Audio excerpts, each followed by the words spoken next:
Here I am. Hey, quick sound check. Check 1, 2. Check 1, 2. Check 1, 2. Here I am. Duff here. What's up?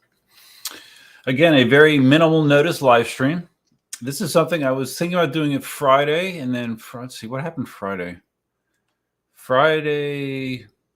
Oh yeah, I was mowing grass on Friday, and then I was too tired to live stream. I went to bed early Friday. I was exhausted because I was up very late on Thursday, so I was tired. So I went to bed Friday, and then last night I was considering streaming.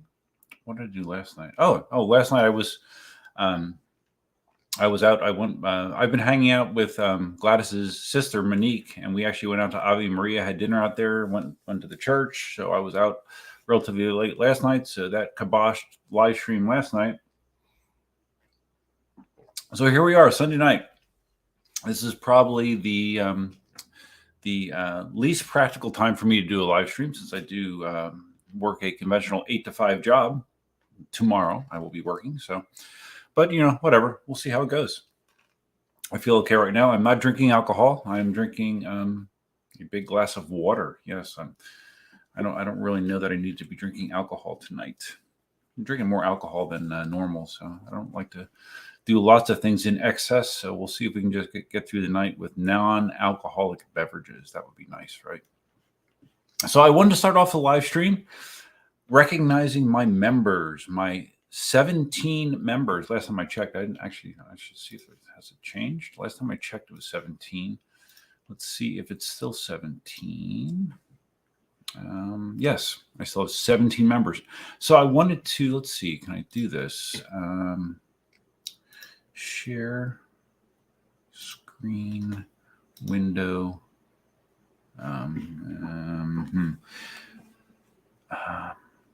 Just bear with me. Okay, if I do that and okay. Well, all right, I don't really want to do that. All right, I'm just going to read them to you for reasons that will not be clear to you. But the 17 members that are on my channels, English is my first language, believe it or not.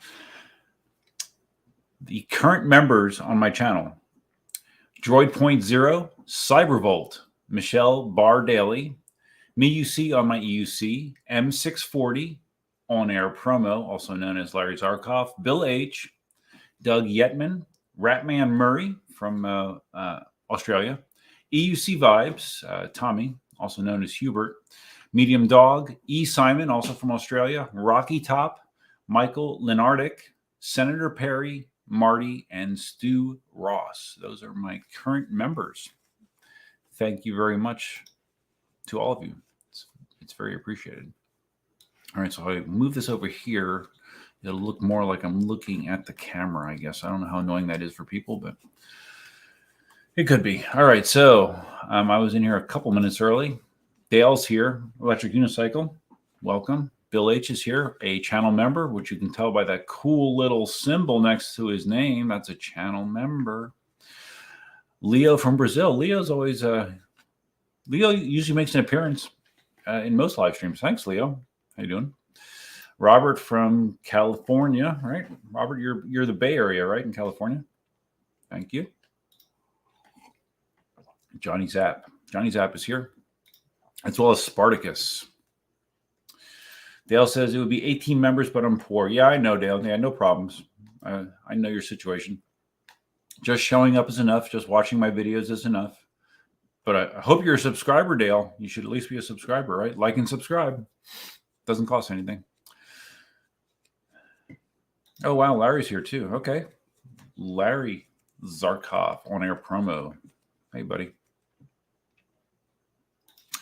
Malcontent Youth. I recognize you from a prior live stream. How you doing, buddy? And Robert is confirming he's from the San Francisco area. So I spoke to Gladys actually a few minutes before the live stream. She's heading out to grab some food. If she gets back in time, she might hop on. Who knows? Who knows? I do appreciate everyone that supported her when she was on the last live stream. She went from when I first started to try to get her to do more with her YouTube. She had 8 subscribers. Now she's up to 46 subscribers. So only 4 subscribers away from 50. So yeah, maybe we can get her to 50 subscribers sooner rather than later. I'm sure she would be excited. Actually, I should put, do I have this? Well, yeah, okay. I won't do that right now. But anyways, yeah, that'd be cool. Dale did subscribe and rang the bell. So I don't know how many of you guys saw the video that I posted today. I don't remember if I even talked on the prior live stream about the deal that I had with a Gyroar, some company that makes electric hoverboards. You know, there's kind of fancier electric hoverboards. Let's see if I can think on my feet. I probably can't. You know, I'm not a big thinker, but let's see. If I do that, but I don't play the video. Okay, stay there. There we go. If I talk to myself while I'm doing these things just so there's not dead air. If you're ever wondering why I do that, I typically try to not talk to myself that often, but it does happen now and then for various reasons. There we go. Okay, so yeah, right there is the Gyroar F1. There we go. The Gyroar F1. I was contacted by a representative from that company. They said, "Are you interested in doing a review video? You know, we'll send you. Oh, Kimberly's here. What's up, Kimberly? Kimberly is Rocky Top's wife. Yeah, I haven't heard from you in a little while, Kimberly. Nice to see you. Thank you. So, anyways, yeah, someone from Gyroar reached out to me weeks ago. And they said, "Hey, you know, would you like to review our hoverboard?" And I saw some other reviews, looked at some information about it. At first, I was lukewarm about it. I didn't even respond to them. And then I eventually responded and said, "Okay, yeah, why not? I guess it looks, you know, as far as hoverboards go, it looks interesting." So they sent it to me, and I opened the box, and it had this crazy color shifting.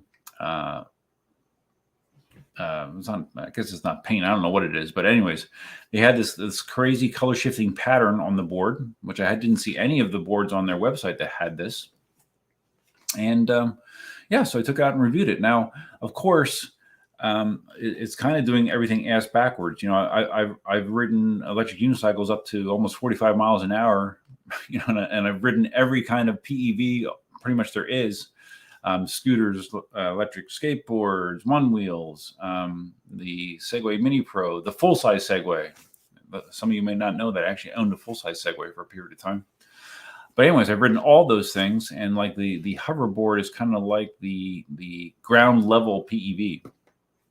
So it was kind of weird to kind of step backwards, but kind of interesting at the same time because I never rode one. A lot of people, a hoverboard is the first electric vehicle or personal electric vehicle that they try. So I never tried one. So I'm like, okay, well, might as well try it. So I did the review video last week, Tuesday, Wednesday. I don't remember which day it was. And it kind of went as planned. You know, it felt awkward. You know, for me, the control seems strange where you're applying pressure on the side opposite that you want to turn. And like when I took it out in the driveway and was riding around more than once, I leaned one way thinking I was either on a Mini Pro or an electric unicycle. And the device went the opposite direction. And of course, that immediately threw me off. So a little weird. It also had a weird issue where right out of the box, the one fender was rubbing on the tire. It was like bent down that it was actually touching the rubber. I was able to bend it back so it wasn't dragging on the tire at all times, but it's still, once I got a little bit of speed up, it was still making a periodic rubbing sound. Although it could have been a bearing sound. I don't know. So that was a little weird, but the way that I edited the video, I covered it up. I didn't bring attention to the fact that it was still making a noise. So, but it was okay. You know, I rode it around for, I don't know, 10, 15 minutes. Did the initial video. And other than the rubbing, there was the annoyance of the sound effects that this board makes. When you hit the power button, it makes a sound like a car starting up. When you accelerate, it makes a sound like an engine accelerating, revving up. And when you decelerate, it makes a sound like if you're locking up the brakes and tire screeching. And it is that sound that I found extremely annoying, extremely annoying. And if you watch the video from today, you might get a sense of how annoying I found it. And I reach out to the rep and I said, "Hey, is there a way to turn that off? Turn off those sound effects?" And he never replied. So yeah, and I didn't see a way to do it in the app. But it seems crazy that there wouldn't be a way to turn that off because it really gets annoying. But anyways, yeah, I did my initial ride review, and then I had the intent to go out and ride some more today. I went over to the school, and I wanted to, get some more familiarity with the controls, get more comfortable with it. I figured I have the board. I never had the intention of getting this and keeping it for myself. I was gonna, give it to Gladys. Actually, I don't really need a hoverboard. I had no practical use for it with everything that I already have. But I still wanted to, just kind of, stimulate my brain. It's always good to make yourself do things you're not used to doing. It's a good practice to follow. So that was the point of that, and I did have my camera with. So I was riding around the school for a little bit, not very long, and I thought it might be cool to ride over to where the bike that they keep the bikes. They have all the bike racks in there, and you can kind of. I've done this with my other electric vehicles. You can just kind of practice your agility, zipping back and forth in between the bike racks. So I get over there, and I'm right at the entrance, and it felt like the board stopped balancing. It didn't turn off, but it felt like it stopped balancing me, which was weird. So I stepped off, and then when I stepped off, it did a fast beep, and it usually does the fast beep if you stepped off accidentally, like if I fell off, it would sense that there's nothing on the pads, and it would start beeping quickly, and that's what it did. So that was normal. So I turned it, and the only way you get it back once it gets into that mode is you have to turn it off, turn it back on. So that's what I did. Turned it off, hit the button, nothing. Hit the button, hit the button, hit the button, hit the button, nothing. It wasn't responsive. It died. It stopped working. I have no idea why. I had to lug it back to the truck, and then when I got in the truck, I looked up. There's a reset procedure that you can do if it loses its calibration. It doesn't really pertain to a situation like this where it's dead, but I tried it anyways. Is that the calibration procedure is basically put the board in a upright position, like where it's level, and hold down the power button for 5 seconds. And I held for 5 seconds. I held it for 10 seconds. I held it for, God knows, 30 seconds. Nothing happened. So clearly seemed dead. When I got home, I put it on the workbench, and the battery in this is removable. That's a nice feature, I guess. A lot of hoverboards is not easily removable. The battery is easily removable in this board. I removed it. I disconnected it to remove all power from the unit for like 30 seconds, reconnected it, put it back together, hit the button, and it was still dead. So, yeah. So in total, I don't even know that I got a couple miles on the hoverboard, maybe 2 miles, if that. I mean, I did not ride it much at all. And it's dead. So I sent an email to the rep and said, hey, it's dead. This is what I did to try to fix it, but I couldn't fix it. And if you want to send me a label, I still have the box. I can ship it back to you.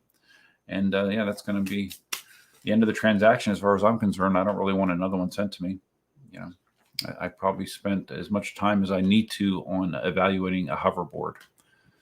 So yeah, that was the only electric vehicle riding I did this weekend.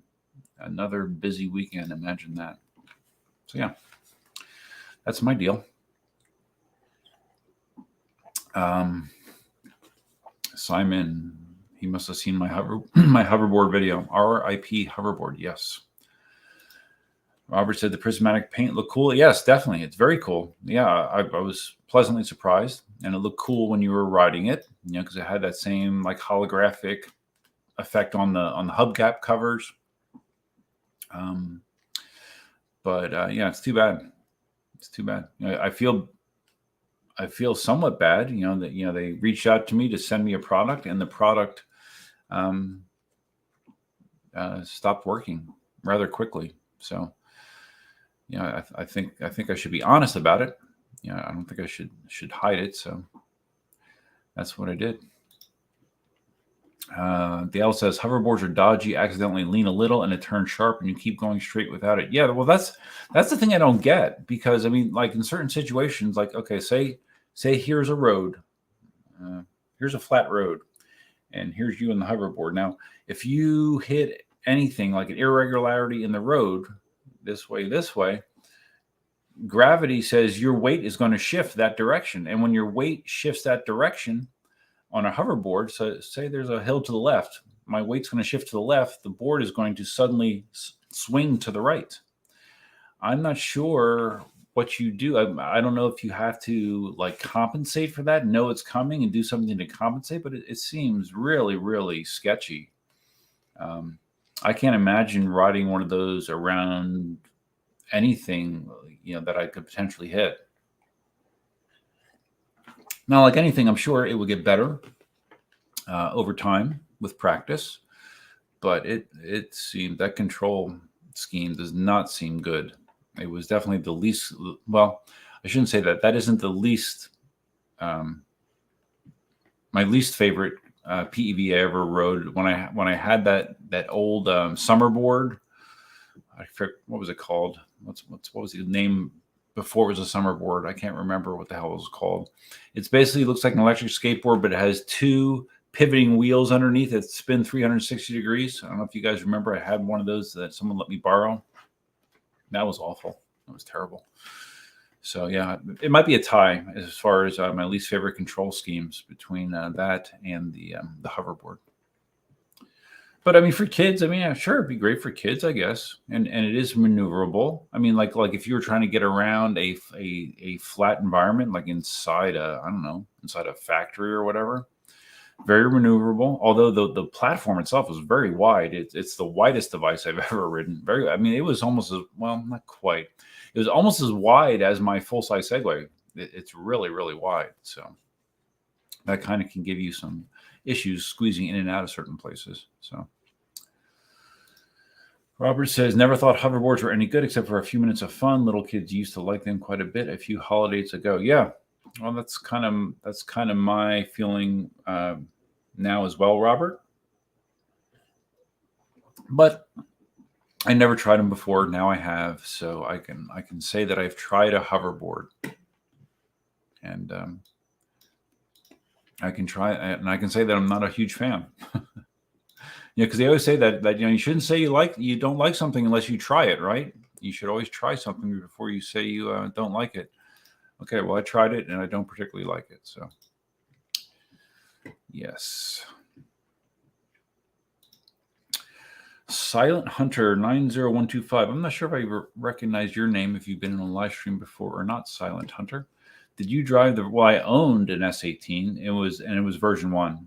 It was a first batch S18 version 1. Why do you ask? Larry says, quick question. Took a long ride in the GT, 14 miles and 60 point. Wow, that is a long ride on a GT or on any one wheel. That's a substantial ride, Larry. That's great. 16.1 miles an hour. So you topped out at 16? Okay, good. Cool. And then he follows up to say, I was getting tilt back in Rome at 16 miles an hour. Yes, that's normal. You'll usually get tilt back 1 or 2 miles an hour under the posted top speed. So like, for example, with some of the higher end modes, like Highline, for example, the posted top speed is like 20. That's what it will say the top speed is. But it will start to tip you back right around 19. So yeah, that is not unusual for you to get tilt back at 16 miles an hour. It's working as desired. I don't know. Maybe you're ready to step up the flow. Flow is next. Flow is similar to Rome, but it gives you a little bit more freedom, and the top speed is 20 on Flow. Flow is what I prefer to ride personally. So yeah, you might be ready for Flow. Larry, congrats. That's great. Electric unicycle. They don't understand an EUC rider is not the right person to review a hoverboard. Yeah, well, I think they looked at, I have a decent amount of subscribers. Some of my videos have, good numbers, and I think that's all they really cared about. If you looked at I looked at some of the prior promotional videos that were done by YouTubers. In some cases, it wasn't people that had any experience with electric vehicles at all, personal electric vehicles at all, and they sent them to them to review them. So, yeah, I mean, at least I'm familiar with the genre, but yeah, definitely isn't an appealing device for someone like me. So Silent Hunter just bought version 2 of the S18. I've been watching you and Marty for 2 years now. Honest reviews, awesome. Oh, thanks, buddy. Yeah, S18 is a good wheel. Did you get it from eWheels? Did you happen to get the version that has the upgraded batteries? Because eWheels is selling their own proprietary version of it with a moly cell battery pack. Which is because that's one of the knocks in the S18 is the battery. The battery is it a 2S or a 2PS battery pack? I think it is. And so one of the issues is it was relatively easy to overpower it. Supposedly the versions with the moly cells, it's a bigger battery pack and it's more robust and more expensive, of course. So no, S18 is a nice wheel. I sold my S18 very shortly after I put the deposit on my S22, or S20 at the time, and I did it because I'm like, oh well, before I know it, the S20 will be here. I don't need the S18, if I only knew. That deposit went down in August, so in a few days it will be July. Yeah, we'll talk more about my feelings on the S20. So yeah, it's been almost a year. This is the longest that I've ever had a deposit on a wheel without it being fulfilled. Now, I used to think like 3 months was long.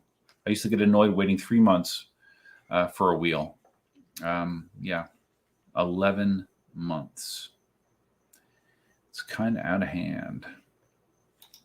Larry says he'll try Flow next weekend. Yeah, you should. Like I said, it's not like night and day different from Rome, but you do have a higher top end to it, and you have just a little bit more left and right ability. It'll be a little bit more flowy. Imagine that. Silent Hunter got his S18 from EV's 7th. Oh wow, you got 7 wheels. Cool, man. I think I have 7 total. I don't know. I don't want to count them right now. I have at least 6. It might be 7 since I got the V10F. EVs, I like the EVs, guys. They're cool. All my other wheels I bought from eWheels, not the moly cells. Bummer. Oh yeah, well yeah, EVs can't get the moly. Well, I don't think they sell the moly cell version of the S18. I believe only eWheels is doing that, as far as I know. And we have, yeah, it's funny. Like even though hoverboards and most of my audience is EUC focused, not everybody, but a whole lot of them. And despite that, I think I have almost 1,000 views on that hoverboard video. It's kind of funny. I don't know. I think people like the split screen. If you haven't seen the video, the split screen that I did as an opener for that video. Do I have a picture of it here? I don't think I do. No, I don't. I did a split screen effect where I'm talking, and then my alter one wheel ego comes in, and my alter EUC ego comes in as well. So I think some people thought that was kind of interesting. I like doing those. It's kind of fun, but it's kind of hard because it's 3 different shots, and you have to. The hardest shot is the long shot. When normal duff is there. Because I had to put in pauses, and I'm just kind of guesstimating how long I need to pause and look interested. So it takes a little bit of finagling. That's a word, right? Finagling? I think it is. Don't ask me how to spell it, though. I don't know how to spell it. So, like I said in the title, I talked about my hoverboard experience, but also the EX20S. I wanted to talk about that a little bit. And it's it's a weird situation. I've talked about how I've wanted, and I thought the S20 was going to be my veteran Sherman with suspension when it was announced. It has this suspension, which by all accounts, the suspension is a little stiffer than I would probably like. It seems like that's a pretty common complaint, that it is stiffer. Now you can adjust the suspension. There's 3 different anchor points for the linkage in the back that it can adjust the compression on it to make it less hard. There's issues with the whole way that they have the sliders. Like, now for me, it probably won't be a problem because I'm mostly a dry surface rider. You're not going to see me riding in muddy, dusty, dirty environments hardly ever. The swamp is the closest thing I get to that. But there's been a lot of problems with the way that they have those sliders designed, that they can get gunked up with shit. They're just kind of like some sort of hard, rubbery surface just sliding in metal channels. It's not like a stainless steel tube or anything like the S18 has. So the travel on the S20 is not ideal. I don't think that was an ideal design. But anyways, yeah, I was hoping that was going to be my Sherman. Now with eWheel's decision saying, hey, we're just the only S20s or S22s that we're going to sell are going to have the Samsung 40T batteries in them that have a high continuous discharge rate. Great. Doesn't matter to me, but okay, great. But what does matter to me is the pack goes from being a 2200 watt hour pack down to a 1700 watt hour pack and change. So you're not going to substantial chunk off of the potential range of the wheel, and I am not happy about that. I really am not. So anyways, the bottom line is it kind of left me still wanting a Sherman with suspension. That's what I want. I want something that has enough speed, that I have a high ceiling, that I have lots of overhead, that I can go in the low 30s without concerns of approaching the limits of the wheel, plus a lot of range. If I want to go really far, I don't have range anxiety. But I want these things, and I want comfortable suspension, because suspension really makes a difference in the way I feel physically after a ride. So that has been my desire for a while. So I've seen a few people that have the EX20S. Most notably, the person that I've watched the most content from is George from Go George Go. He has an EX20S high speed, and he loves the wheel. He just posted a video, was it yesterday or today, saying that he feels that his EX20S high speed is the best wheel he's ever owned. He loves it. He's done a bunch of mods to it too. He added like a USB port. He put custom lights on it. I guess with the metal frame design and the open metal frame design on the EX20S, there's lots of room to do mods if you want to do them. I don't know that I'm really looking to do a lot of mods, but you could do them. There is space to do it. There are lots of anchor points to do it, so that's a plus to some people. And anyways, yeah, he likes it. He likes the wheel a lot. So like Jason doesn't even he's not taking pre-orders for it. I don't know if he'll only sell it if it has a Molly cell pack. I don't know. I'm not really sure, but I didn't even inquire from him about getting an EX20S. But who I did inquire to, many of you will be surprised, I contacted Ian, Speedy Feet Ian. Yes, Speedy Feet in the UK, Ian. And I said, hey, Ian, I'm looking at, and he's reviewing one. He has the EX20S. I don't know if this is the high torque or high speed. I don't remember. It might be the high speed. But yeah, he's been reviewing it, and his initial review was mostly positive. There were some small things he didn't like. And of course, dealing with a wheel that weighs over 100 pounds is a challenge for some people. But again, in my scenario, I can make it work. I can make it work pretty easily. I'm not carrying wheels upstairs. And, the most extreme thing I would have to do is this going to work? No, wait. Extreme. There you go. The most extreme thing I would have to do is if I wanted to throw it in the back of the truck, that could be hernia inducing or hernia aggravating trying to do that, but I don't do that very often. So anyways, yeah, I contacted Ian and I said, hey, Ian, I'm interested in this wheel. Do you have the ability to order it for me and just have it shipped directly to my house? And the answer was yes, he could. Now I've been going back and forth with him about some details, and it sounds like it's going to be officially ordered this week. I'm not counting my chickens before they're hatched. I know better than to do that, but I am tentatively hoping that Ian is going to be able to facilitate me getting an EX20S. However, it will be the high torque model. So I originally asked for the high speed because I don't really need high torque for my riding style. I'm not doing trails and all that kind of stuff typically. But he said that I guess they were severely back ordered and they may just be discontinued altogether. That's what he was told by Begode, the high speed model. So what he would be able to get for me is the C38 model, the high torque model of the EX20S, as a little less high top end, more torque, but still should be more than fast enough for the kind of riding I do. Like if I can ride 30 to 33 miles an hour, if I feel inspired, that's fine, and that wheel should be fine to do that with suspension. That is supposedly very, very comfortable. It's not high quality suspension, but it's very, very comfortable. It's soft. It's forgiving on road surfaces. Everyone that's ridden that wheel has said that. Ian said it.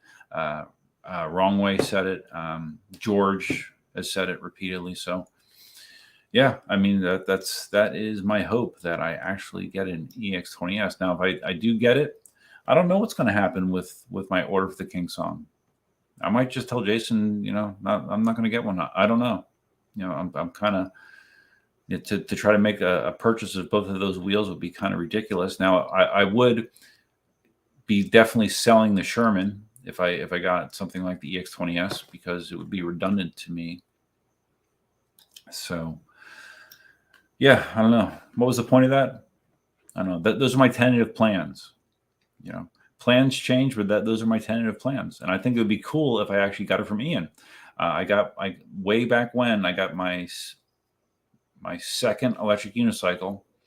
My first electric unicycle was the Ninebot 1E+. The second electric unicycle I got was the Gotway M Super V3. And from Ian. It was $1,200. Marty and I both bought from him. At that time, the exchange rate was very good. Shipping wasn't that bad. I think I actually got the wheel in like 4 days from the UK. So, yeah, I don't know. We'll see what happens. I'm not going to hold my breath, but that is what I'm trying to make happen. All right. Got some chats here. Let me go back. Dale, I'd rather they delay the S22 than send out a subpar wheel. Well, yeah, you can't argue that, Dale. But what you can argue is maybe not making a wheel so subpar that it takes 11 months. Well, and no one over here has gotten it yet. I mean, it could easily be a year. Don't announce a wheel until it's more thoroughly tested. I've said that about Inmotion as well. They're guilty of doing that as well with the V12. It's stupid. It really is stupid. I am out of. My patience is exhausted when it comes to that wheel. I haven't even emailed Jason. He said he was going to call me a week or two ago. He never got around to it. And I'm not going to inquire. If someone reaches out to me and says, hey, yeah, we can get you a wheel now, I guess I'll think about it. But I am frustrated with that situation. So Silent Hunter says, you started riding a real unicycle at 15, so this was much easier for me. Yeah, I bet. Yeah, well, you definitely have an advantage over most people. Looking at the Master, maybe EX20 too heavy for me. Yeah. I mean, the EX20 is very heavy. 108 pounds, I believe, is the official weight of it. A 3,600 watt-hour battery. The Master is by all accounts, it's a good wheel. The biggest wart of the Master so far, well, there's been a couple warts. Range is a wart. Like if you ride it fast, you do not get great range on the Master, or at least, for the size of the battery, it's okay, but it's not as much as people would like to get out of the Master. Another knock is the battery containers for the Master. They're flimsy plastic. Now you can put the Clark pad fairing on the Master, and that will help it a bunch. I saw Grizzly pads. Why am I burping with water? Grizzly pads. I saw a picture earlier today. Actually, I guess they're coming out with their own solution for the Master as far as additional padding for the wheel, and it looked interesting. So yeah, there'll be solutions. But yeah, Master is a nice wheel. I mean, the Master is the first wheel I know of that has extreme speed and extreme torque. So if that is appealing to you, the Master is the wheel for you. It's usually you have to choose. Prior to the Master, you had to choose, okay, do I want a wheel that can go 50 miles an hour, or do I want a wheel that has extreme hill climbing ability? The Master can do both. So that is appealing to some people. So Dale is not going to get a Master? No Master for you, Dale? Yeah, I can't see you. I mean, you've never bought, I mean, I know you've ridden a bunch of Pagode wheels, Dale, but you've never bought one, right? Steve-O says, the EX20S is exactly what you need if you want a suspension Sherman. Yes, I agree. Yeah, and it's funny. It's funny that what I want is from Pagode, because it wasn't that long ago where I said that there was no way I would be buying a Pagode wheel anytime soon, but all of the reviews of that wheel so far have only reinforced that feeling that was really what fits my needs. Robert says, I don't think I would like didn't think I would like the EX20S as much as I did. It's amazingly comfy and fast. It feels like a Sherman with suspension. There you go. Bingo. That's exactly what I'm looking for. Harold Rushton's here. Hey, man. What's up, buddy? Welcome. Electric unicycle. Dale. Forget the Master if you want to ride far. I mean, I've heard of people that have gotten 50 miles on a Master. They must be riding slowly. I mean, if you're riding a Master aggressively, it seems like you're going to be getting upper 20s, maybe something like that. Oh, like always, conditions dictate. I mean, wind, elevation, terrain, rider weight, all that is going to, and of course, speed that you're riding at. All those things can have a significant impact on your range. Dale says, Marty's range test on the Master, he got 3/4 the range of my 16X. Well, the 16X gets really good range. The 16X really gets a lot out of its, what is it? It's a 1554 battery in the 16X, right? So, yeah, the 16X gets exceptional range. And Dale asks, is there any idea why it's getting so little range? Well, there's talk that the 134 volt platform consumes power at a greater rate. There's also the very simple theory that because the wheel is fast and powerful, that people have a tendency to dip into that power, more readily, and that will make you get less range. I'm pretty sure, like, if I had a Master and I did I did a consistent 20 mile an hour range test, I'm pretty assured that I would get 40 miles plus. But if you're riding 30 miles plus aggressively, you're not going to get great range. Joe's here, Shield 400. What's up, buddy? Welcome to my little notice live stream.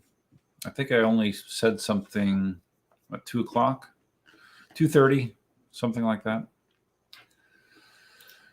Robert says, I would only consider an S22 if I were a hardcore mountain bike trail rider who hits big jumps and drops. Yeah, exactly. That's been my impression as well. The suspension is good for that.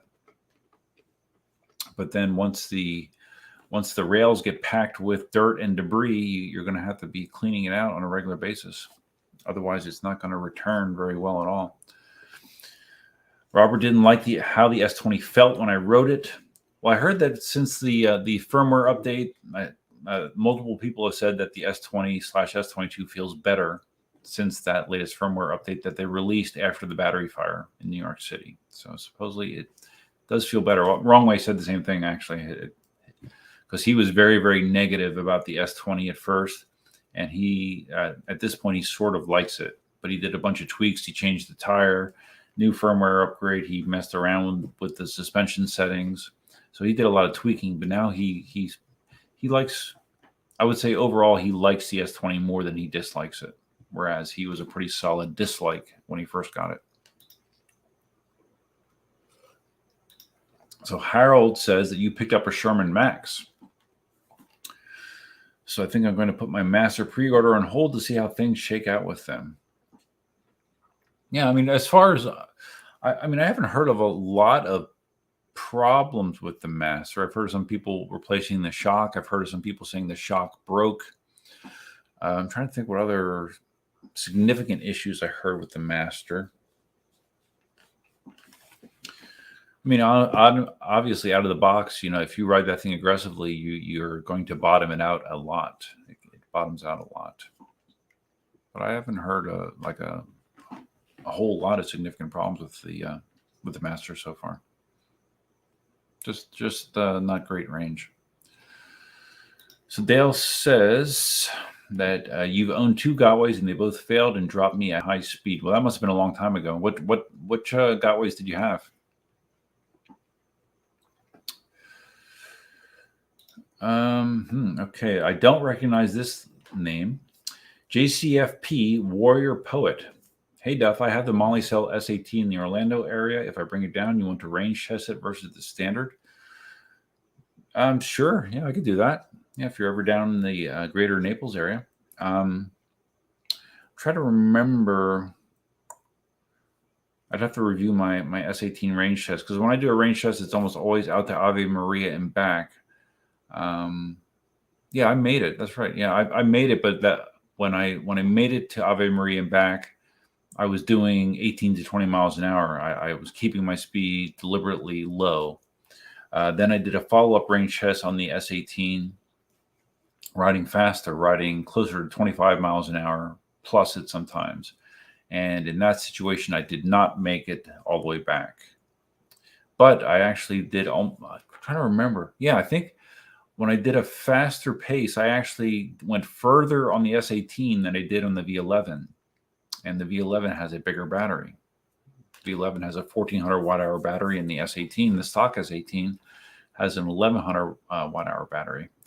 I think the Molly Cell S18, am I correct? Isn't the watt hours on the Molly Cell S18 like 1400? I thought I remember reading. Maybe you can tell me. Robert says, I hope the S22 does improve. I rode the S20 before the NYC fire when Alien Rides had it. Yeah. I don't know. I mean, what can they improve about it? And they can tweak the firmware, and I think the firmware helped like some of the weak braking they talked about. I think it also helped some of the issues with acceleration that were pretty widespread, where these, where there was a informal directive that said, hey, okay, well, just the first 10 meters, don't hammer an S20 and you'll be fine. Once you get past 10 meters, you can go harder on it. So I think the firmware update made that situation a little bit better. But as far as the core parts of the S22, I'm not thrilled the way that the slider assembly is on it. I'm not thrilled with how stiff the suspension is on it. Now I'm not a tire geek, as Marty would call it. I'm not a tire geek, but there's been a lot of people that don't like the stock tire on the S20 either. So, but I don't think I would need to change it for the way I ride. But I guess people that do ride aggressively, they don't like when the shoulder of a tire falls off abruptly. So when they're doing a hard turn, or when it doesn't fall off enough, because if it doesn't fall off enough, it makes it difficult to do tight turning. If it falls off too much, once you hit a certain tipping point, the wheel feels like it's going to fall over. So there's a happy medium there that some riders prefer. So Larry says, my Hero has a C38 high torque system. Yeah, I know you got the high torque one. And it's smooth as silk with suspension. Bet you love the EX20S. Yeah, that's my bet as well, Larry. I am thinking along those lines. And the EX20S literally has twice the watt hours of your Hero. Hero has an 1800 watt hour pack. The EX20S has a 3600 watt hour pack. Let's see. I'm going to do something here quickly, but I don't know that this will do me any good, but I just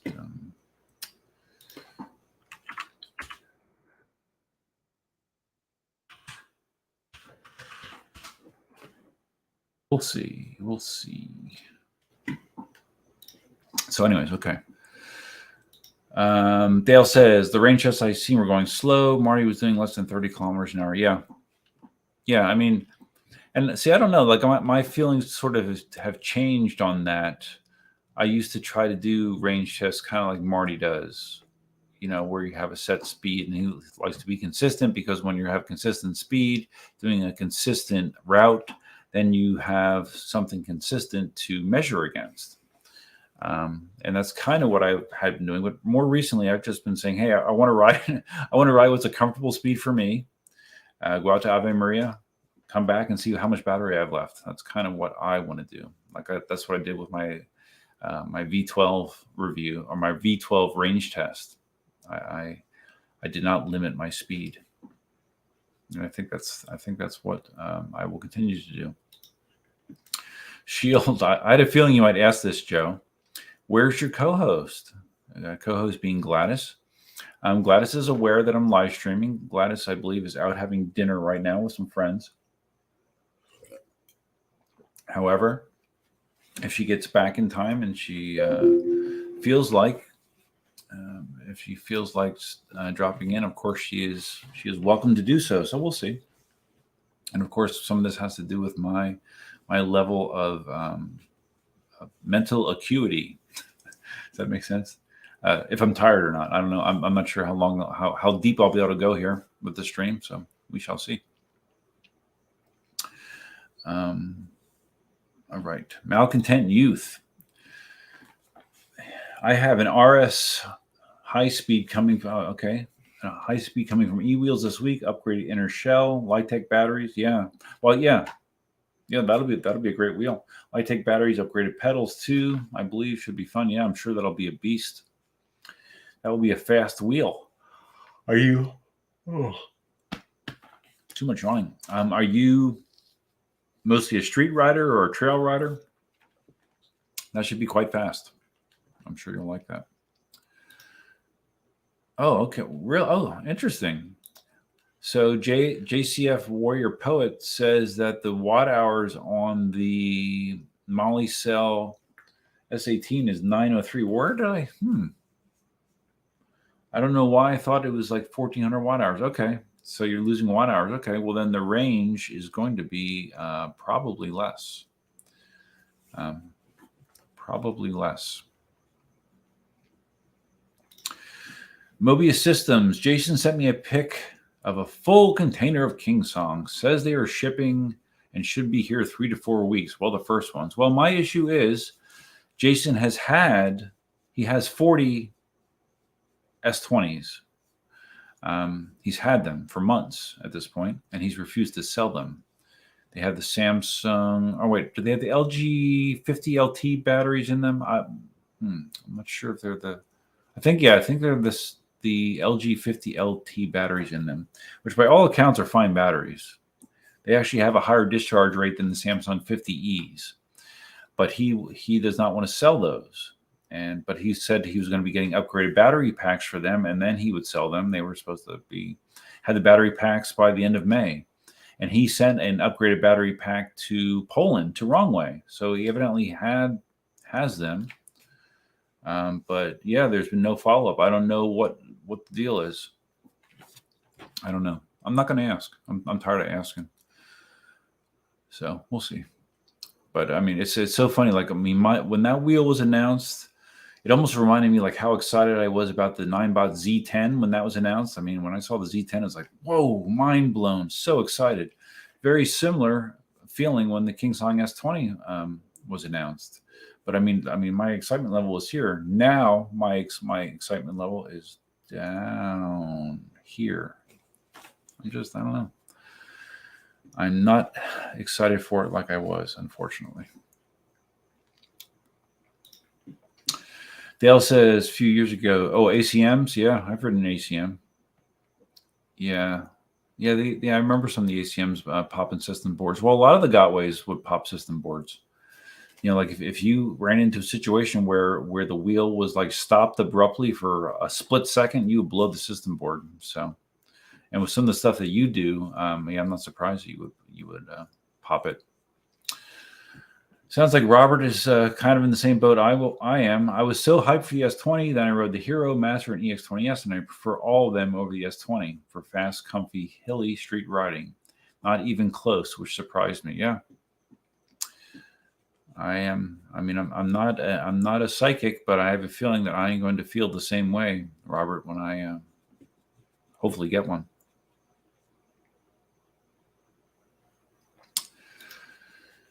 Dale says the Hero would have to be one of the most appealing pagodas. Yeah, I've heard universal praise for the Hero.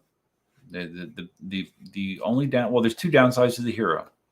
The small battery pack, 1,800 watt hours, and the price. The price initially it was announced it was almost $4,000.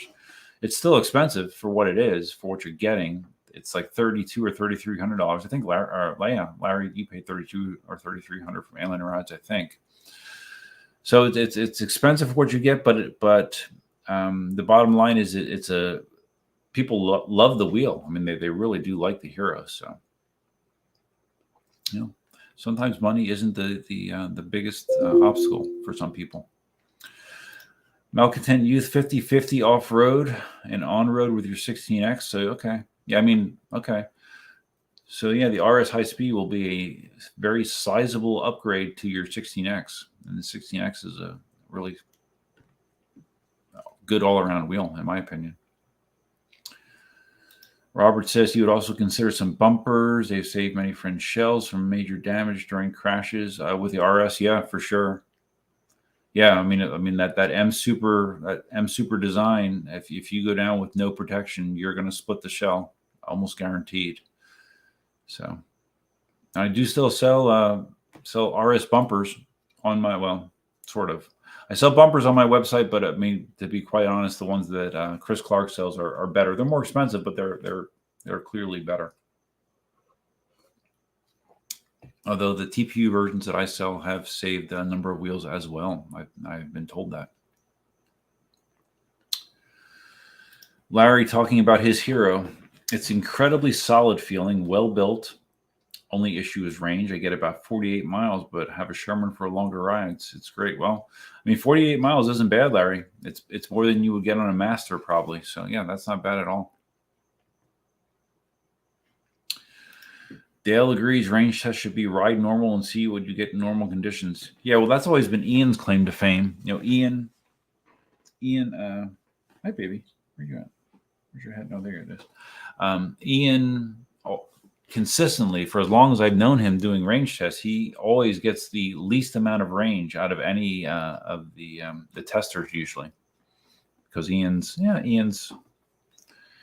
he's not the lightest guy, and he does a lot of forest riding, hills, loose surfaces, higher speed. So yeah, and a lot of times, like he'll do them in the winter times where it's colder as well. So that obviously affects your range in a major way.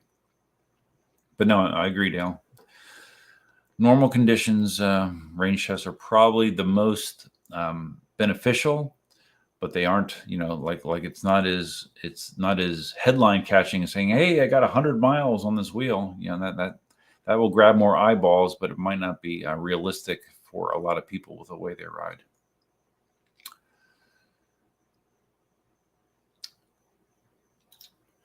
Steve O says the LG cells are physically made in China, while the 50E are made in Korea.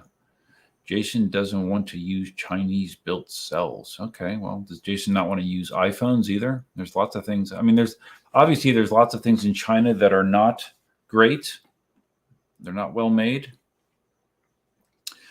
Everything that I've seen about the LG 50 LTs, hopefully I have that model correctly, is that they're good cells.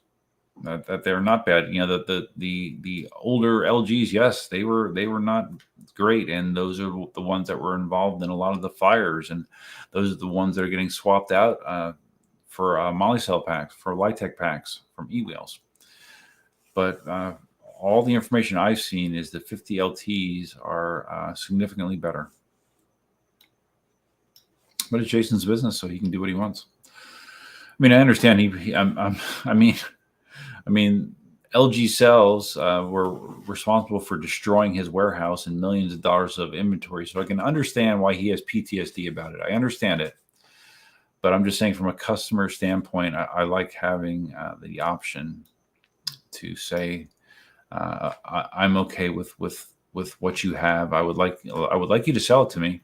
And when you say no, or you don't respond at all, I don't appreciate that. Leo says, hey, Duff, workday tomorrow, and Brazil is 23. It's 11 o'clock in Brazil. Logging off. Okay, buddy. Thanks for stopping by, Leo. It's always appreciated. And Robert, it's dinner time because Robert is on the West Coast, so it is 6:54 on the West Coast. All right, dinner time for you. Very cool. Larry says, yes, talking about his hero, it was $3,200 from Alien Rides at the time the S20 was pre-ordered, and I had the feeling it wasn't coming for a long time. Yeah, it seems like your feeling was right, Larry, wasn't it? It was definitely right. Now, I think I remember from looking at the one Telegram group that Ray is in and Marty is in, that I thought that Ray had a shipment of S22s that were supposedly on the boat a couple weeks ago. So maybe they'll be arriving soon. I don't know. But yeah, it's annoying for me personally that I ordered the S20 the first day it was available. First day. And there's a very good chance that I am going to be, if I get it at all, I'm going to be way down the line as far as when I actually receive it. I don't know. Should that annoy me? It does. If I'm being honest, it does. It does. EUC with Lucifer. Yep, I'm pretty content with the Hero High Speed. Suits my purposes for now anyway, though I may end up getting a Master in 6 to 8 months or so. Okay, well, if you like the range you're getting on the Hero, at least with the current generation of the Master, you probably could be getting less range, but you'll be going faster. So it's all about priorities, whatever you're more interested in. And Larry describing his riding with the Hero. He got 48 miles, but you don't ride that fast. 32 miles an hour max, 20 average in flat concrete, no trails. Yes, that all makes a difference for sure. Dale says his ACM failures weren't the boards. The first, the motor plugs melted.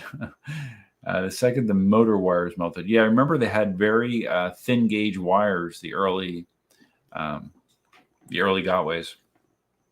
And again, knowing the way you ride, Dale, I'm not surprised that you were able to cause that to happen. I am not surprised. E-Borders here. Hey, man. Welcome. I remember seeing you in prior live streams.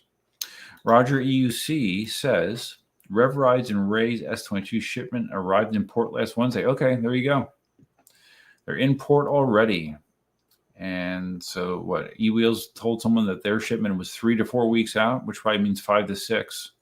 So from what I understand, like clearing customs and stuff, it used to take like a week or so. Now more like 2 weeks. So yeah, those guys will get theirs before me, I'm sure. That's nice. That's lovely. Larry says, you should be annoyed regarding the S2022. Yeah, well, thanks, Larry. I am. They totally overpromised and underdelivered. Wouldn't blame you at all if you just went the EX20S and called it a day. Yeah, there's a very good chance that might happen. Very good chance. I mean, if I have an EX20S, I mean, what do I need an S? If I got the EX20S and I kept my V11, Yeah, what do I need the S22 for?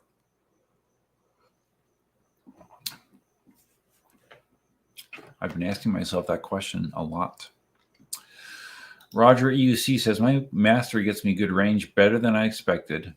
Adam, who is Flyboy EUC, just got 77 miles on his master at 20 miles an hour. Really? Wow. How big of a guy is Adam? I recognize that handle. I'm sorry for yawning, but it just happens sometimes. He got 77 miles on his master at 20 miles an hour. Yeah, I don't think I've heard of anyone getting 77 miles on his master. Is that with the Samsung 50E batteries? That's pretty good. Yeah, I mean, if you keep consistent speed, you will get significantly better range. Even just keeping the speed at a constant, I mean, that makes a big difference as opposed to just say you were accelerating and decelerating up to 20, back and forth with, say stoplights or whatever. That makes a big difference in your range as well, as opposed to just going a set speed. It's pulling much less amps when it's doing that. EUC with Lucifer says, on the Hero, you find yourself riding at the upper end of its speed limit, so that's why I'm tempted by the Master. Okay, yeah, well, maybe the Master's a good choice for you. Oh, so Flyboy EUC is 140 pounds. Okay, well, that says a lot. I mean, having someone 140 pounds do a range test versus someone that weighs 190 or 200 pounds plus do a range test, you're going to get dramatically different results. Dale's heading out. You got to go. Arc Ride just got here, and we're going to go ride. Have fun. Enjoy your day. Enjoy your Monday, Dale.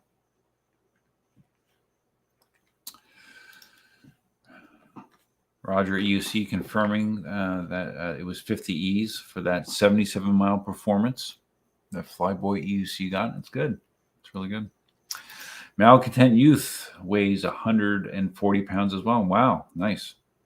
I mean, I'm thinner than I used to be, but I don't weigh 140 pounds. I think I weighed myself this afternoon, and I was 178 pounds.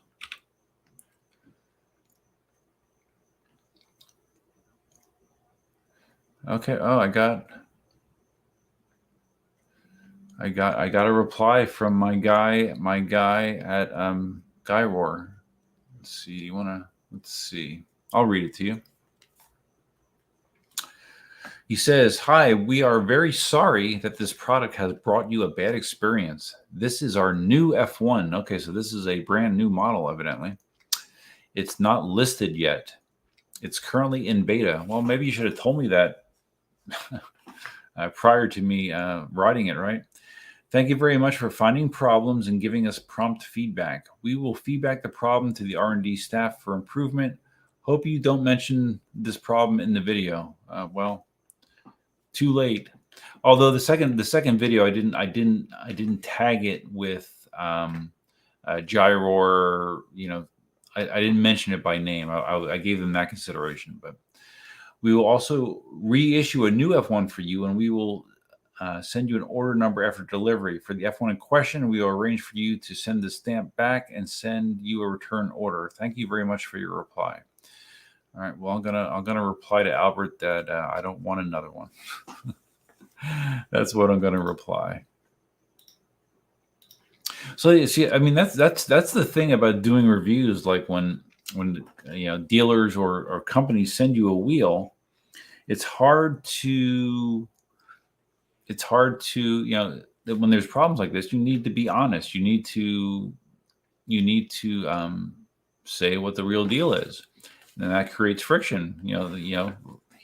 This guy from Gyro didn't want me to mention the problems I was having. Well, that's the point of reviewing a product, right?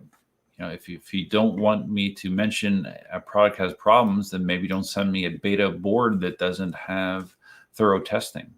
So that's kind of on you, not on me. At least that's my opinion. Larry says, Roger is a phenomenal rider. I don't know him, but I will take your word for it, Larry.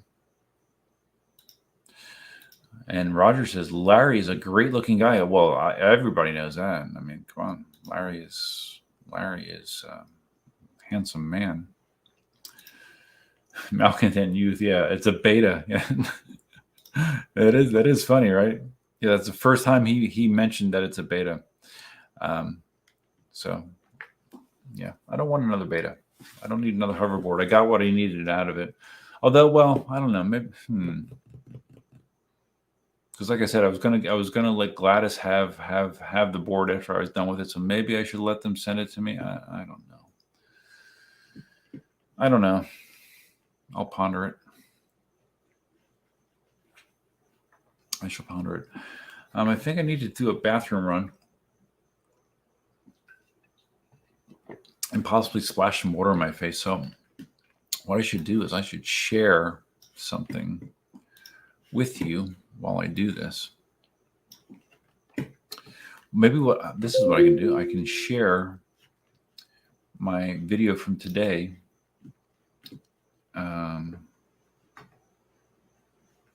That talks about some of the fun. Let me go back here. Let's see if I can do this.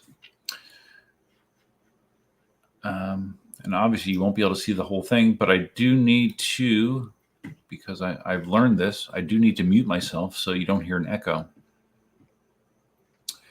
So let's wait, let's stop that. Let's share this, share that. Oh, I have to share the system audio. That's right. That causes a problem if I don't do that. Share that, share this screen, and then mute my mic, and I will be back. And let me hide the curse words, malcontent youth. Let me mute myself, and pretty clearly it's dead.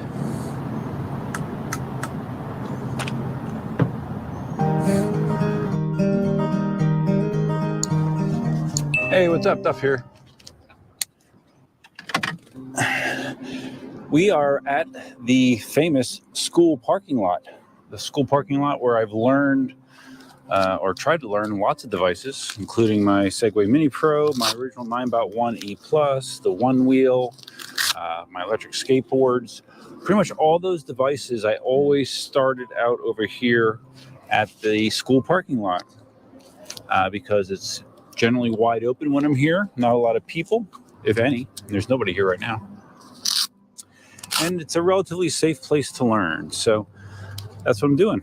I got the Gyro GF1 here, and I want to see if I can get a little more comfortable with the controls. There you go. You hear I never got any answer if you can turn the sound effects off on this or not. So you may just have to live with them. I did get a lot of comments last video. Hey Duff, where's your gear at, man? These can throw you as easily as anything, and that is true. I was just screwing around in the driveway last time, so I do have on helmet and wrist guards. That's enough. To me, it's enough. I was just curious about one thing. I wanted to see. Oh darn! I was curious if I could connect to the F1 with a darkness bot. It does see it, but if I try to connect to it, it says the hardware is not supported. So.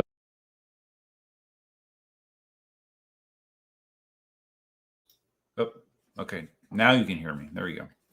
So that's the beginning of my video from today. I don't think Albert from Gyro will be all that happy about it, but tough shit. All right, so I did get something else to drink. No, it is not alcohol. This is a Bai antioxidant cocoa fusion. It's 10 calories, has 1 gram of sugar. It's good for you. Okay.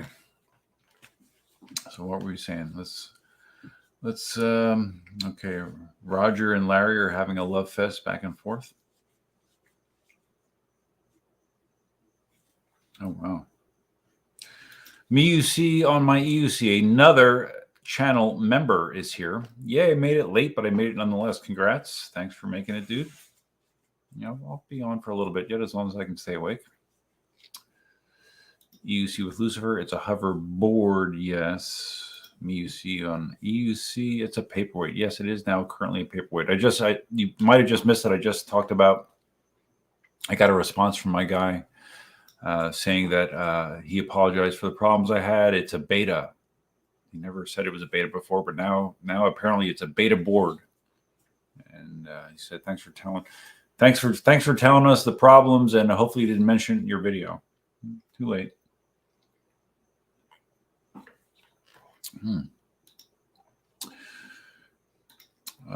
Ben Frink.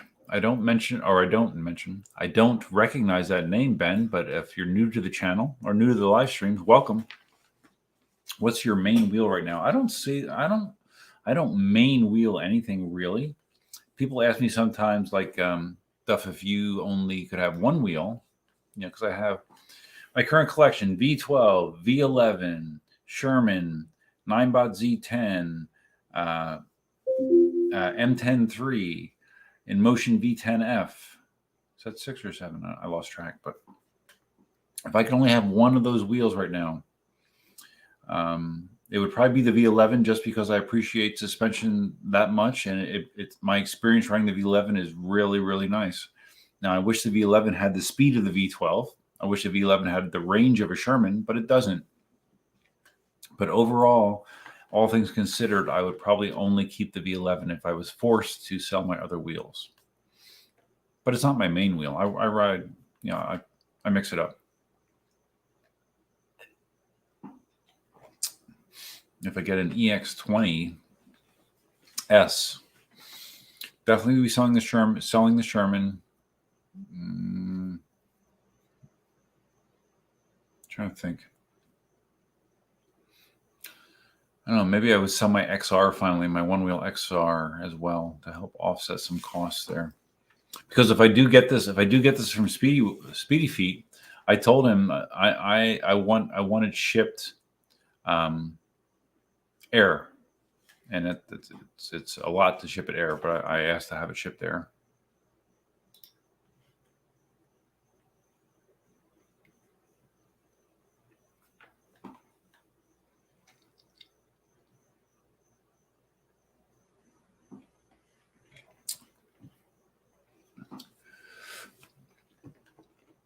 I just got another email from this guy.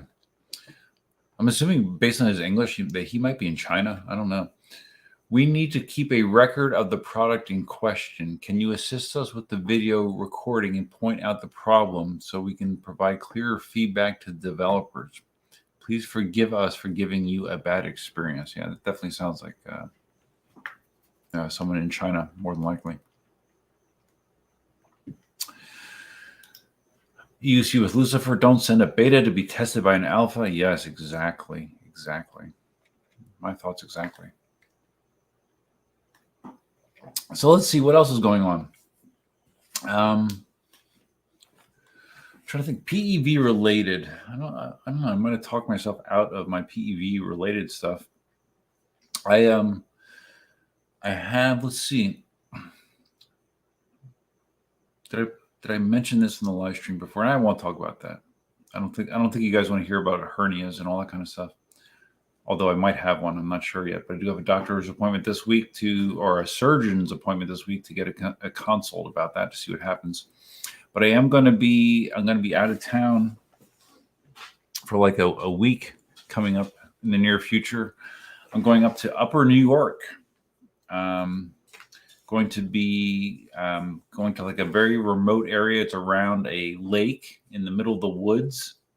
I mean, it's like a 6-mile drive from Pennsylvania. It's way up there.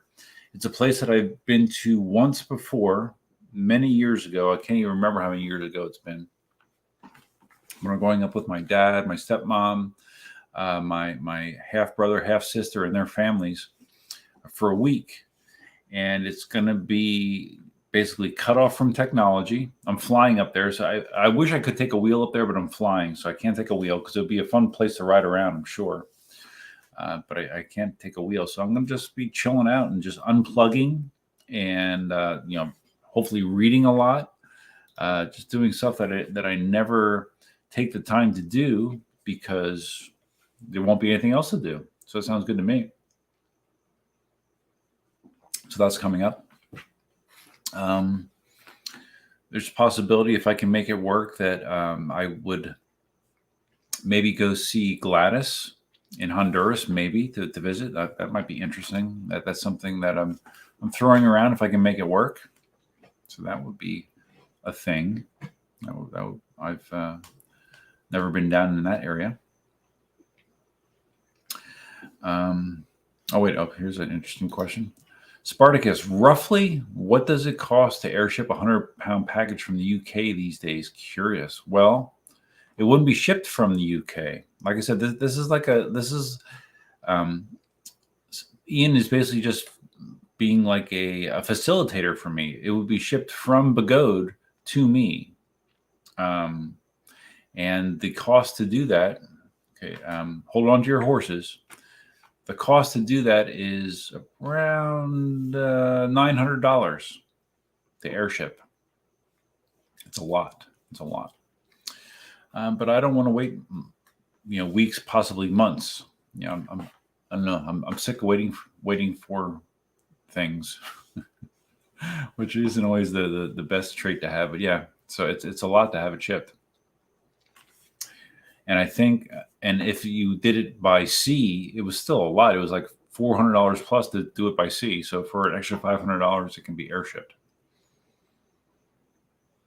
So now there's another potential issue with this, and that's customs. There could be custom delays. There could be custom charges. Ian said that there could be issues with customs, but he wasn't real sure. And he wasn't real sure of the costs of it as well. And I'm not sure how it works either, because I've had wheels directly shipped to me via air from, once I had one air shipped from Gotway, my Nikola Plus. I had another person that facilitated my Nikola Plus. That was air shipped to me. And it showed up in my door. There was no custom issues. There was no additional custom charges. My first Inmotion V11, that was airshipped to me as well from China. And there was no additional customs. And that was facilitated by eWheels. But there was no, I don't know. I don't know. Basically, the bottom line is I don't know if there's going to be a gotcha. During this process, I will be sure to let you guys know if there is. But as of now, I'm not quite sure how customs will play into this whole potential transaction.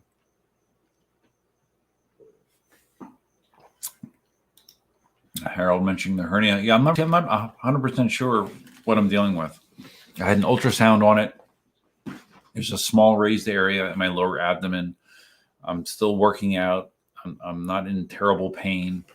I'm just trying to avoid like max effort, 1 rep max things, but I'm still doing pretty much what I always do. So I don't know. I might, depending on what I'm told, I might just let it roll. And if there's a worsening of it, then I could get it surgically addressed. But I don't know. We'll see. We'll see what he says. Spartacus import charges, 100-pound plus package would have extra charges. Well, from what Ian told me, extra charges are more dollar, the amount or the value of the product. Like when you go over a certain dollar amount, then there's additional complications. And we're trying to keep the dollar amount listed under that to avoid those complications. But I mean, that $900 charge, maybe it's that high because it's a 100-pound plus package. I guess I don't know. I don't know what to expect, guys. I haven't gotten a bottom line bill from Ian yet. So until I do that, then I won't be 100% sure that it's going to happen at all. But we'll see. We shall see. But it would be sweet, right? I just think that the only thing I wish that the EX20S had was a screen, like the Master has. That would be the icing on top, because I have become accustomed, from my Sherman, from my V12, I like having a screen on top. I like being able to just quickly glance down and see how fast I'm going, or the battery level, or the voltage, or the range, or the miles covered. I like having that ability. The EX20S, it does not have a screen or a USB port. Spartacus says, "Don't tell the doctor what the EX20S weighs." Yeah, that's true. It's true. It's funny. Before the stream started, I was actually in my video editor. I was editing another video. I walked around with the head mount for my GoPro. I was filming the duties for the chickens, or the chicken for Kathy, like the daily feeding, cleaning, maintenance stuff that I do for the chickens, because my ex-wife Allison is actually going to be house sitting for me when I'm away, and I'm going to actually post a video on my channel. Just why not? I don't know. I don't know how many people want to see what I do with chicken maintenance, but some people might find it funny. But I'm going to post it on the channel, and it's for her. It's for her education, her reference, so she knows what I generally do every day with the chickens. So yeah, coming soon. Maybe I should make that like a YouTube premiere. Simon says, "I think the Begode wheel was originally going to name the EX20S the Hernia." Yeah, well, I can see why. That is a very, very heavy wheel. 108 pounds. It's crazy. That is about what the original full size Segway that I had, that weighed a little over 100 pounds. So it weighs almost the size, or almost weighs the same. I can still speak, sort of. It almost weighs the same as a full size Segway. Yeah. Shit. What was I going to just say? Oh, how many of you guys have been watching Obi-Wan on Disney Plus? They just posted the finale to Obi-Wan this past week. I watched it on Friday, and I thought it was excellent. Excellent. I love the series. All of the Star Wars series that they've had on Disney Plus, I like.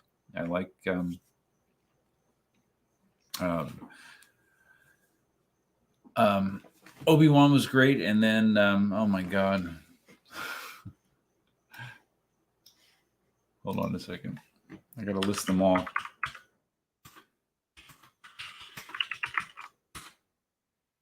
And the Mandalorian, of course, is good.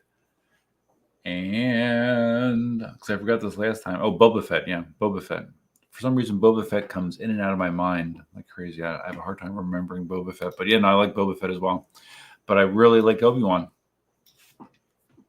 And right now I'm trying to get current with another series on Amazon called The Boys. How many of you have seen The Boys? The Boys is on Amazon. If you have Prime, Amazon Prime, you can watch The Boys. It's a pretty hardcore show. Very violent, very sexual. But it's I know I find it enjoyable. The premise of The Boys is it's about superheroes, and I love superheroes, of course.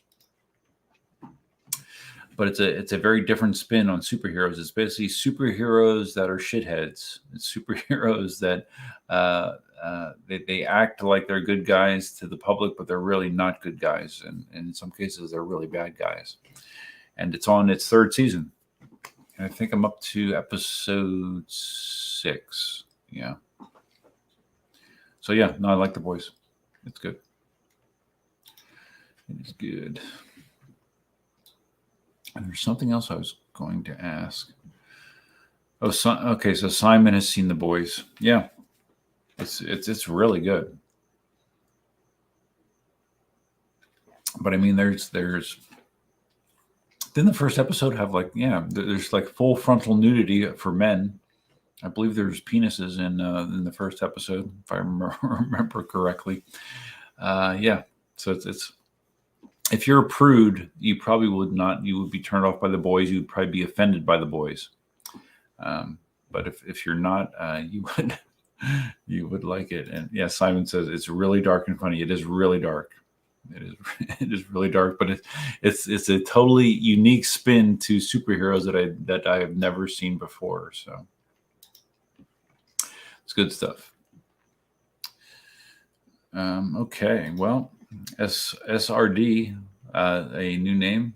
He loves that. So okay, well, if you love that, you would love The Boys, or at least episode 1. I think it was episode 1 where they had some of that, and there's a lot of man ass as well in there. Joe just started watching The Old Man on Hulu. I don't have Hulu. I think I have every other streaming service under the sun, but I do not have Hulu. Why do I think that I heard of The Old Man? Sounds like something I would appreciate. The Old Man. Oh yeah, it's shit. Jeff. No, is it Jeff Bridges? No. Yeah, Jeff Bridges. Okay. Oh, and John Lithgow's in it as well. Really? Okay. It's a good cast. So it's only on Hulu, huh? I don't remember the premise, but it did. I did see the preview, and it did look interesting. So, yeah, maybe. But I cannot pay for another streaming service. I cannot do that. Actually, I need to cut back on what I am paying for. I'm paying for, Disney Plus, Discovery Plus, Showtime, HBO, Netflix, Paramount Plus. Is that it? Seems like I'm forgetting something, but that's six I'm paying for, plus my Xfinity Comcast cable, which is $200 a month, which is my TV and cable. But I spend so much freaking money on that. It's ridiculous. Cameron Massey is here. When are eWheels S22 coming? Hey, I was ranting about that a little bit earlier in the live stream. Someone said that they got an email, or they saw an email, that 3 to 4 weeks that the S22 should be coming. My point is that eWheels has had 40 S20s in their possession for months, and they have not released them to customers. So yeah, I'm not happy about that. Larry says Hulu is a cheap add-on to Disney Plus. You can also get Showtime as an add-on. Well, I have Showtime. Yeah, I don't know, Larry. I have too many streaming services. I do. SRD, got to calm down there, SRD. I don't want to kick you out, but you gotta keep things, PG-13-ish. I don't like to have a heavy hand, but you're making my hand feel heavy. MeUC on my EUC, Stranger Things season 4 is actually good. That's another show that I've heard people talk about forever. I've never seen it. I've never watched Stranger Things. I should. I'm sure I would like it. There's a lot of shows that I know I would like, but it seems like I don't know. I should feel like I have more free time than I do. I should, but I don't know. Things come up. Simon says too many streaming services have forced me back to piracy. Yeah. I've had pirate tendencies off and on over my life, but I have not been an active pirate for quite a few years. Larry's talking about great shows. Breaking Bad. Breaking Bad I did see. Breaking Bad is one of my favorite shows of all time. Mad Men, never watched it. I lots of people love that. The Watchmen, I was on HBO. You're talking about? I've seen Watchmen on HBO. I watched that. Plot Against America. I have not heard about that one. Not heard about that one at all. Spartacus, what's the Pirate Box app for all these streaming services? That's what I'm looking for. I've heard of people that have like hacked their Fire TV sticks to get stuff like that. I've never looked into it, but I believe there are ways to do that. My EUC, watch Stranger Things season 1 if you like 80s style sci-fi, like Goonies or E.T. Yeah, I do. I am a sci-fi fan. I'd like it. I just need to.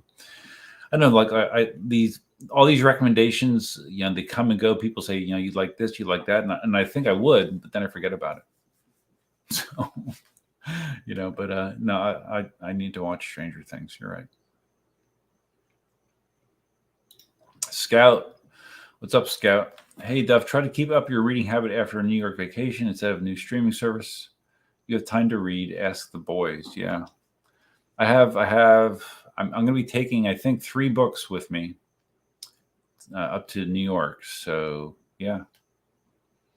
It's, I don't know, man. Time management, it's a thing. Like, let me just give you a scenario. Thursday. Was it Thursday? Yeah, it was. Yeah, because remember how I said I was so tired on Thursday? Thursday, and this is a true life story. Thursday, my buddy Matt, those of you that watch the videos on my channel, Matt is the guy that has the black Tesla. Matt is the guy who I helped install the tow hitch on his black Tesla, and that project was a cluster F. It was terrible. We ran into all sorts of annoying problems. Helped him do that, and then I helped him run the wiring for a trailer, so the trailer lights would work. Helped him do that as well. Matt messaged me on Thursday. And he said, hey, do you want to go out and grab a beer? He wanted to pay for a beer for me, just as a small thank you for the help I've given him. I said, okay, yeah, sure. But I can't do it till 8:30 because I had already set in my mind, because when I set in my mind that I want to do something, it's very hard for me to not do it. If I mentally commit to something, I like to complete it, which is a blessing and a curse depending on the situation. So anyways, I said I couldn't do it till 8:30 because I was going to mow the back of the property. I wanted to do that. And I said, okay, well, I'll go as quick as I can, and I'll let you know when I'm done, and then I'll meet you. We went to Brooks Burgers, where I've gone several times by myself just to hang out at the bar. So I actually got there a little earlier. I got there about 8 o'clock. Matt didn't get there till 8:15. I had a beer prior to that. And I was just sitting there hanging out. And while I was, and the bar was basically empty. Then shortly before Matt came, a blonde woman that was around my age sat down at the corner and was talking to the female bartender. And obviously this blonde lady must have been a regular because the bartender knew her and they were talking, in a very friendly way. And the bartender mentioned that it was her birthday. I overheard her saying something about this blonde lady's birthday.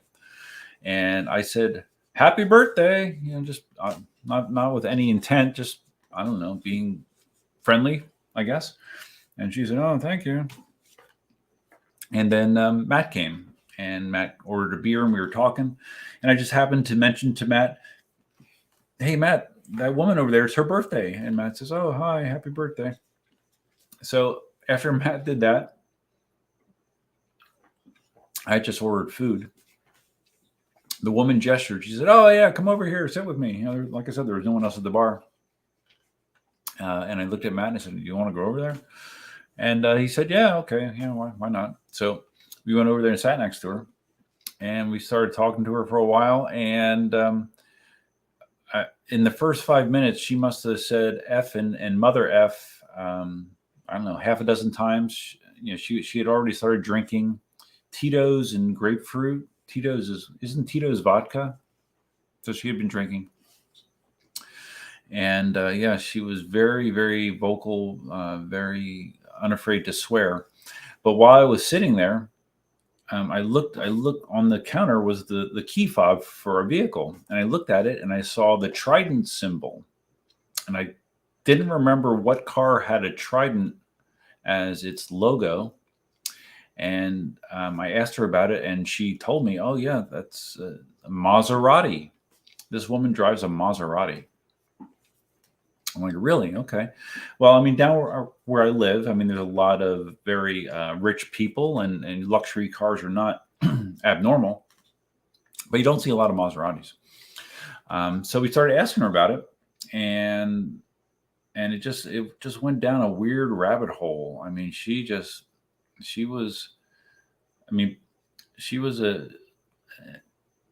a weird woman. I mean, she had a lot of money. Obviously, she was talking about buying a new boat, but she was all over the place.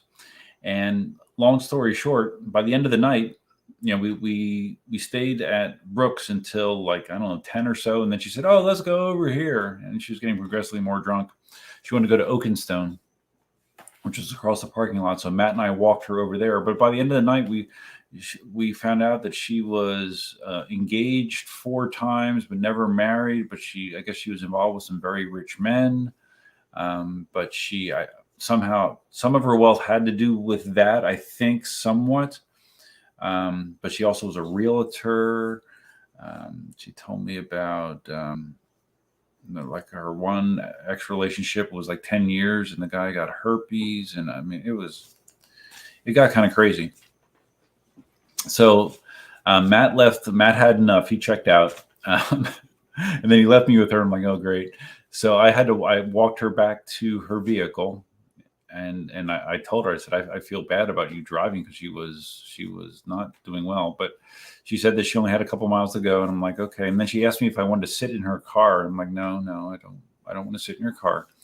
And then she left, and so that was my Thursday night. But I mean, I wound up getting home after 11, and probably not getting to bed till well into the early morning Thursday morning, and I did have to work Friday, so.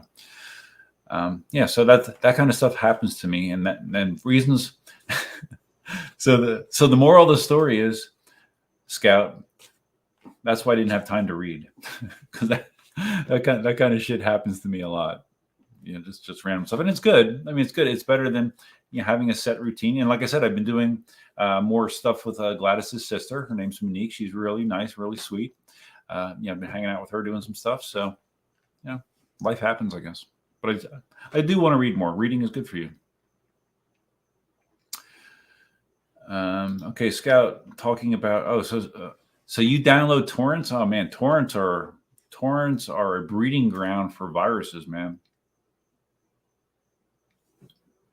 I would not trust torrents anymore. I used to use torrents, but with as very virulent as some malware is nowadays, I would not trust torrents. But that's just me. My EUC hated Watchmen. Nothing at all like the comic. Well, I never read the comic, so I like the Watchmen series. Scout says your reading has slacked since you just got high-speed internet. Oh wow, dude! Welcome to 2022. Yeah, I have gig speed internet. Joe says Better Call Saul is a must if you're a BB fan. Yes, I am current on Better Call Saul. The cliffhanger for this this is the last season for Better Call Saul, and I guess they're in the mid-season break or whatever. But yeah, the last episode was kind of shocking, wasn't it? For some reason, I thought that Howard was also in the original Breaking Bad series, because to me it seems like there's some weird overlap going on in the story between Breaking Bad timeline and Better Call Saul, and some stuff isn't jiving, but maybe it's because I'm not remembering things accurately from Breaking Bad. But yeah, no, I like Better Call Saul, really good. S3D only reads. I have no internet or TV. Really? Okay, well. So are you reading a book right now while you're commenting on the live stream? You must be. MeUC, my EUC, take a wheel to New York. It's the best. Nah, it would be too much hassle, dude. It would be too much hassle.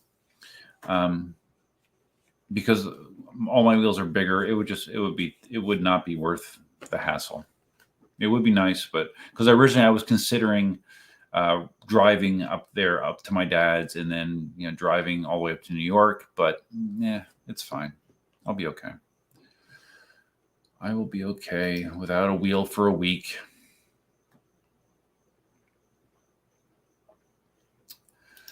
Scout says the best way to read is to commit just 15 minutes of reading, and you'll most likely keep reading instead of internet TV, but it's okay if you stop reading.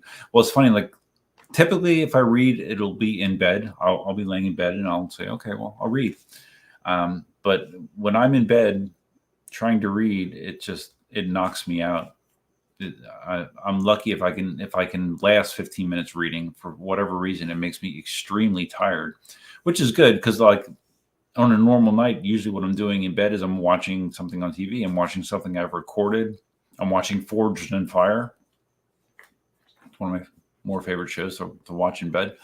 But that, I don't know, that in some cases that can mentally stimulate you in a way that keeps you awake longer and you get less sleep. And yeah, my amount of solid sleep in the last, in 2022 in general, my solid sleep numbers have gone way, way down, which isn't good. It's not good for your health to not get restful sleep, enough restful sleep.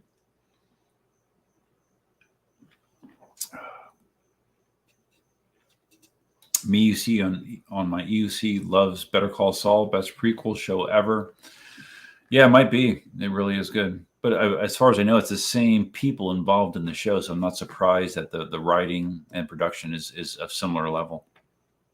And I think on this last half of the last season, Better Call Saul, I read that they're going to be having Breaking Bad characters reintroduced.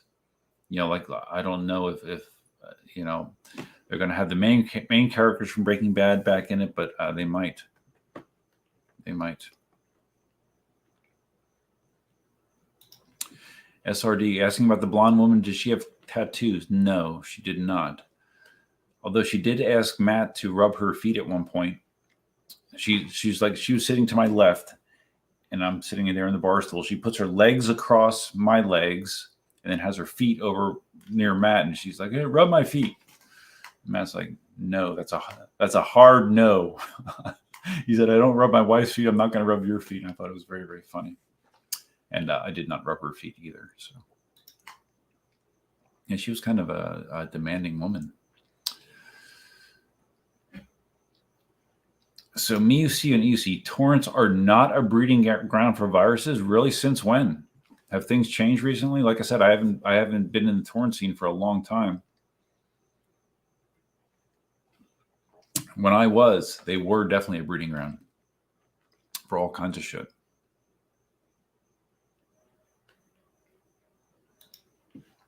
So did I miss out? Is there a new Beavis and Butthead movie that I haven't heard about? Because I think I saw Beavis and Butthead Do America. Is there a new movie? New Beavis and Butthead movie?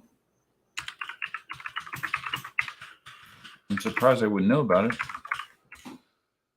Beavis and Butthead are back. Paramount Plus. Oh. Is it out already? Oh, it's out. It's on Paramount Plus. Really? Beavis and Butthead Do the Universe. Okay.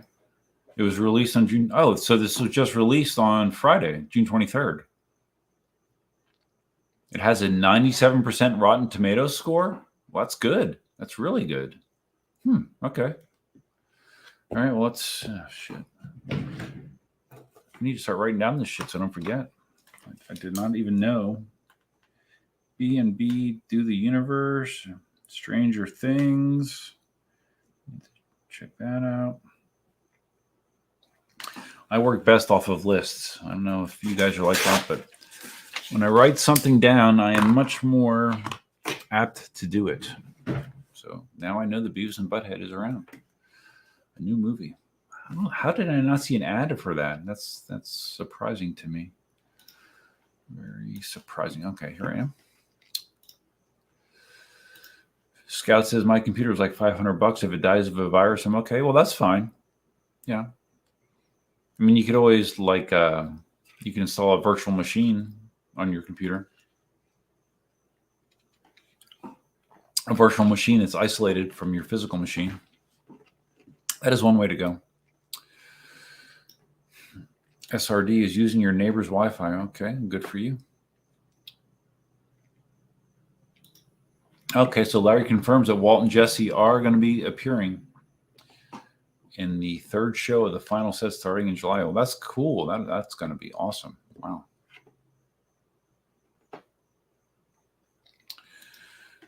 MUC on my EUC says Better Call Saul begins each season with a black and white intro that is actually current post BB time. Took a bit to figure that out. I'm not sure that I realized that either.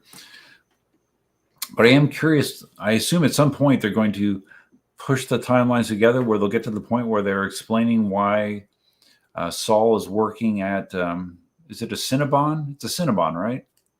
And because like the initial seasons that they would quite often start off episodes showing him present day, older, working at a Cinnabon under another name. And I assume at some point they're going to have to bring that together and explain how that all goes down.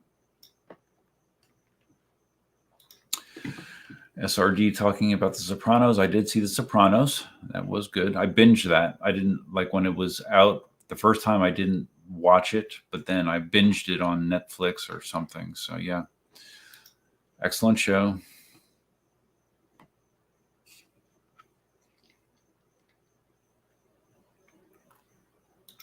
SRD says I have a lot of self-discipline. I would have gone home with her. I do have some self-discipline. Yes. I don't think Gladys would have appreciated me doing that either, probably.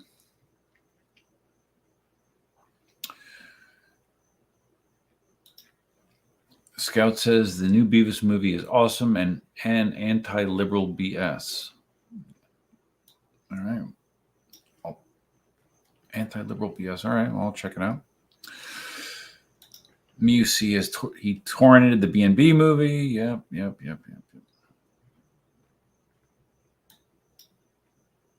Scout says, I mostly read about the mafia these days and their ties to the CIA. Are you talking about current day mafia or older days mafia? And do you mean that they were working with the CIA, or they were being investigated by the CIA? Doesn't surprise me though. Okay. Old Mafia. Okay, Old Mafia. All right.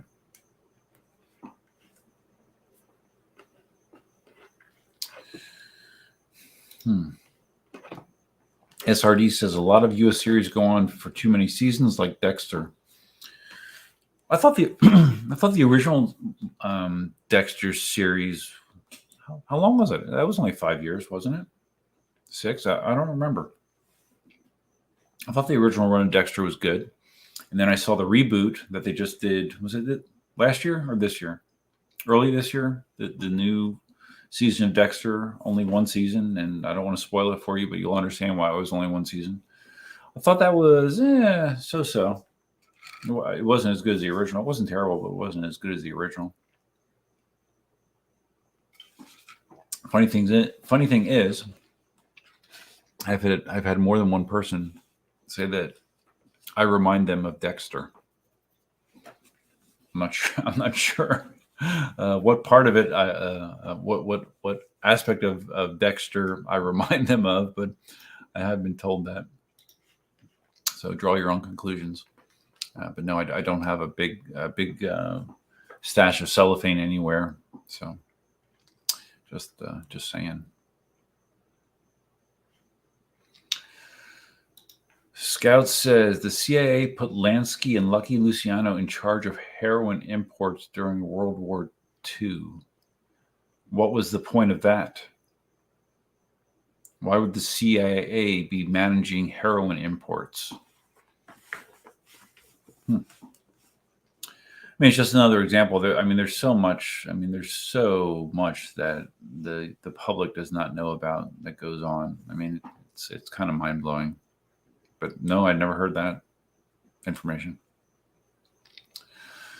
Sons of Anarchy went on way too long. That's another show I never watched.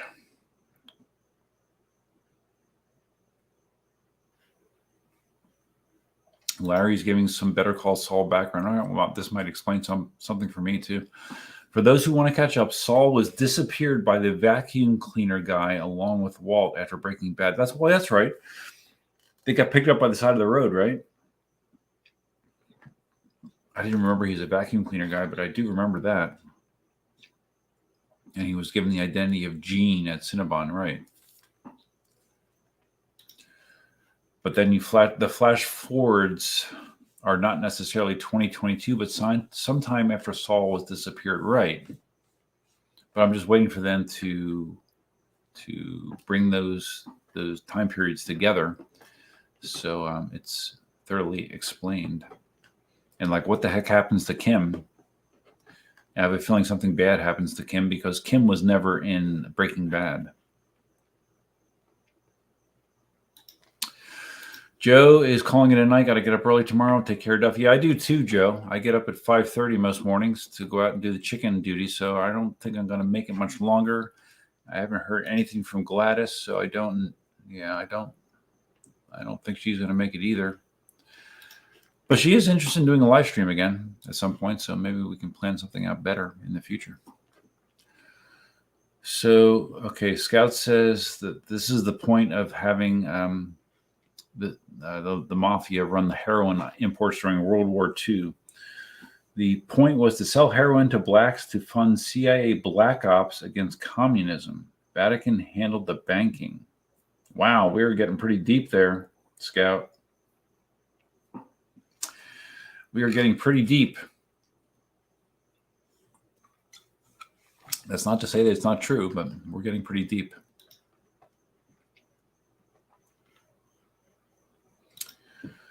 Larry, in regards to Beavis and Butthead do the universe as anti-lib, rather they kind of skewer everyone. Yeah, I always got the feeling that Beavis and Butthead kind of made fun of everybody. You know, South Park kind of does that too, don't they? Yes, I remember my transition from, because I was a hardcore Beavis and Butthead fan, and then I transitioned to South Park, which is still putting out new episodes. I don't know how many seasons South Park's been around. I've fallen off watching it, but whenever I do remember to catch an episode, it's always funny. Always. And Larry says that Better Call Saul will match up the timelines. Yeah, I assume they would, but I'm still. I guess I'm not doing a good job of predicting where they're going to go with that or how it's going to work out.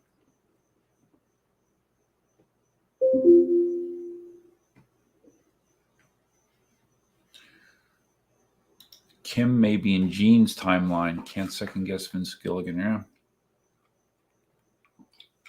I don't know. I think it's very interesting what they did with Kim too, as far as her character. You know, she's good, but she is dark as well. There's a very dark side to her as well. Oh, Joe, more conspiracies. The mob were the ones involved in Kennedy's assassination. Yeah, I've heard stories about that as well. Like I said, the one thing that I am positive about is that we positively do not know a lot of what's going on. A lot of stuff happens behind our back. SRD is going to hop off Wi-Fi. Yeah, guys, I think I'm going to hop off as well. It's almost 11 o'clock here. I need to do a few things before bed. But I do... Oh, boy.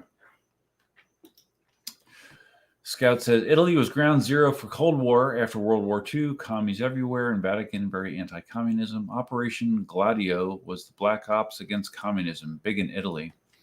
Do you guys see Operation Mincemeat on HBO? Was it HBO or Netflix? No, it's Netflix. Operation Mincemeat has to do with World War II.